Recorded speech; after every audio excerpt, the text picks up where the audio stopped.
आप क्या कहते हैं मैं समझ नहीं पाता हूं, क्या करूं? समझ तो पाते हो, क्योंकि मैं तो सीधे साधे शब्दों में बोल रहा हूं।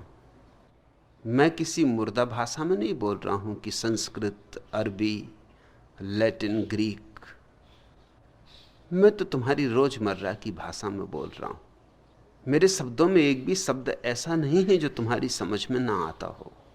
शब्द तो सब समझ में आ जाते, हां, लेकिन शब्दों में जो छिपा है शून्य, वह समझ में नहीं आता।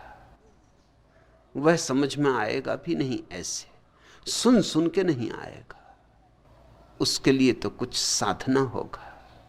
जैसे कोई शास्त्रीय संगीत को सुनने जाए तो उसे सुनाई तो सब पड़ता है, लेकिन फिर भी रस नहीं आता जब तक कि शास्त्रीय संगीत का कुछ बोध ना हो, जब तक शास्त्रीय संगीत में कुछ पारंगतता ना हो। शास्त्रीय संगीत का अभ्यास चाहिए, तो फिर उसके रहस्य अनुभव में आने शुरू होते। मैं जो तुमसे कह रहा हूं शब्द तो सीधे साधे हैं, लेकिन उन सीधे साधे शब्दों में जो अनुभव है वह गहरा है। और जब तक वह अनुभव तुम्हारा ना बने, तब तक शब्द तुम सुन भी लोगे तो भी कुछ चूका चूका लगेगा। तुम सोचो विचारो मत, सुन लो, फिर सोच विचार पीछे कर लेना।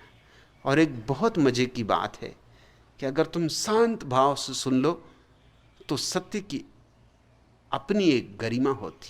सुनते सुनते ही वह गरिमा तुम्हारे सामने प्रकट हो जाएगी। सत्य की अपनी एक सुगंध होती, सुनते ही सुनते तुम्हारे प्राण सुगंध से भर जाएंगे।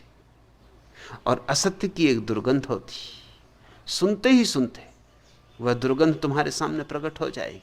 तुम्हें शायद पीछे सोचने के लिए बचेगा भी नहीं कुछ। सुनते ही सुनते बिना निर्णय लिए निर्णित हो जाती है बात। सत्य स्वतः प्रमाण्य है और असत्य स्वतः अप्रमाण्य है।